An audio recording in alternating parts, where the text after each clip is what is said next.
तो ये मेरा भ्रम मात्र था। किंतु कोई बात नहीं, अभी इस गजमुख को रोककर अपने भ्रम को वास्तविकता में भी बदल देगा ये गणासुर।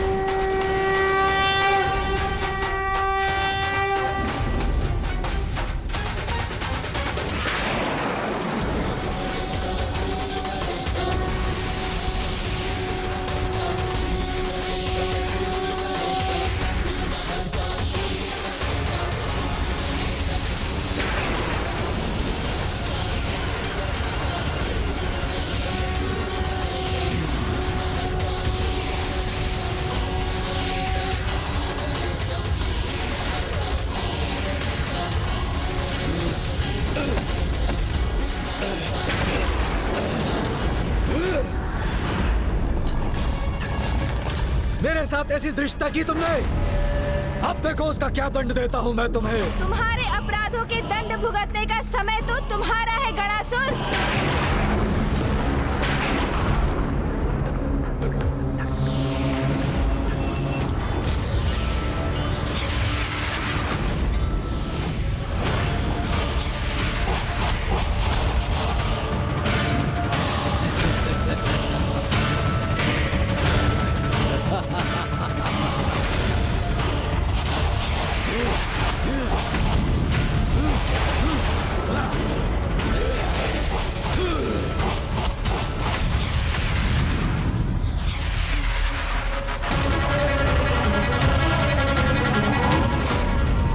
अकेला था, तुम अपनी सूंड की सहायता से रोकने में सफल हुए थे गजमुख।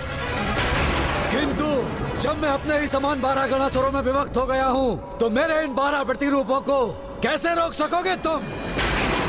मेरे ये प्रतिरूप जाकर हरण करेंगे देवी आदिशक्ति का।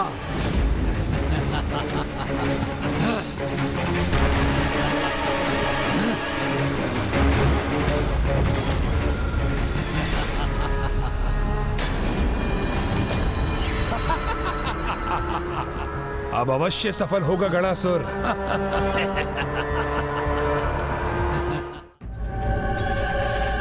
जब शत्रु छल का प्रयोग करे, छिपकर पीछे से वार करे, तो उससे युद्ध उसकी शक्ति को पराजित करने के लिए नहीं, अपितु उसकी दुर्बलता को उसके पराजय का आधार बनाकर किया जाता है।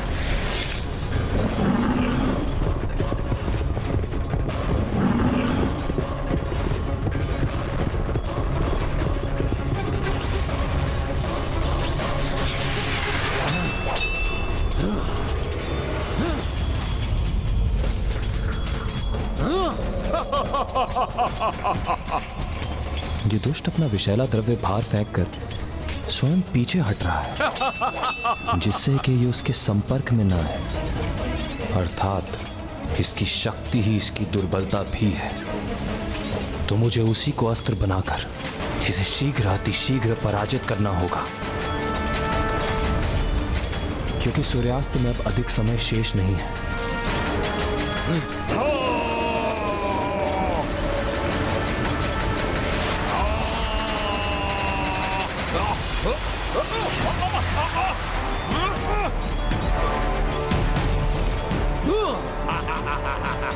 सूर्यदेव, अग्निदेव, इस असुर की सबसे बड़ी दुर्बलता इसका अहंकार है।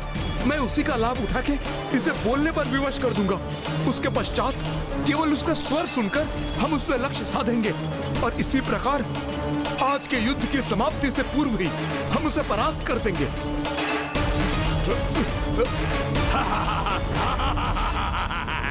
अरे ए विचल बुद्धि, लगता है तुम्हें केवल लुका छिपी की क्रीड़ा में ही आनंद प्राप्त होता है। वैसे भी हमारे समक्ष आके हमसे युद्ध करने में तो अक्षम हो ना तुम। विचल बुद्धि हूँ, विचल बुद्धि। मेरी बुद्धि में जितना विष भरा है, उससे उत्पन्न छल का तुम सामना नहीं कर पाओगे। तुम्हें क्या प्रतीत हुआ कि तुम मुझे ऐसे उत्तेजित कर दोगे और मैं तुम्हारे समक्ष प्रस्तुत हो जाऊंगा? हाँ, कदापि नहीं, कदापि नहीं।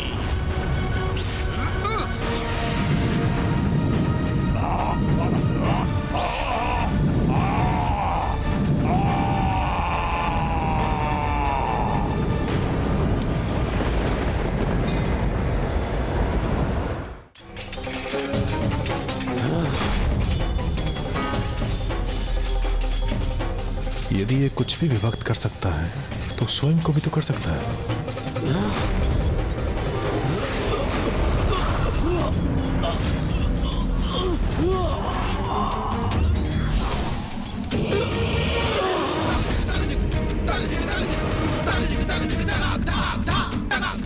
ये असुर कुछ भी करने के पूर्व उस पर पूर्ण विचार नहीं करता।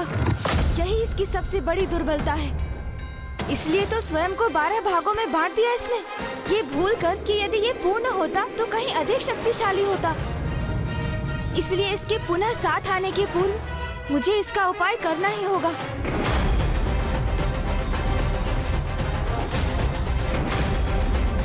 अब तुम अपने स्थान से तनिक भी हिले तो अंत हो जाएगा तुम्हारा दुष्ट।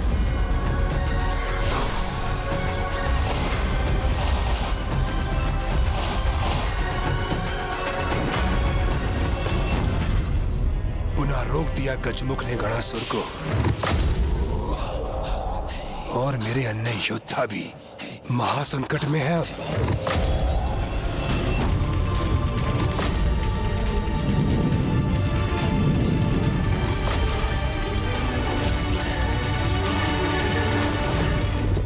कहा था ना मैंने, आज सूर्यास्त से पूर्व ही तुम अपने काल के दर्शन करोगे। जय मां विंध्यवासिनी, जय मां आदिशक्ति।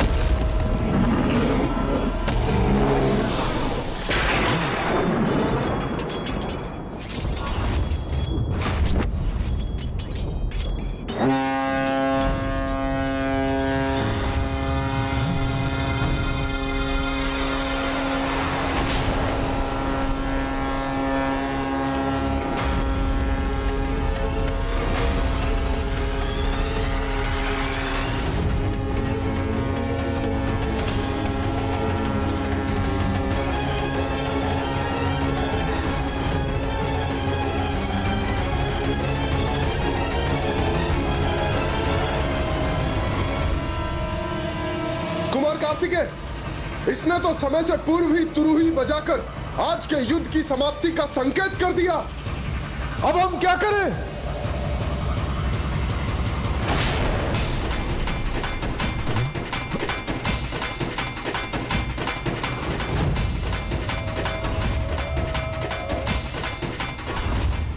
यह सर्वथा अनुचित है। यह अवश्य असुरों की कोई न कोई चाल है।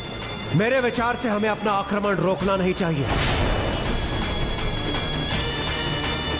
किंतु हम युद्ध के नियमों का उल्लंघन नहीं कर सकते।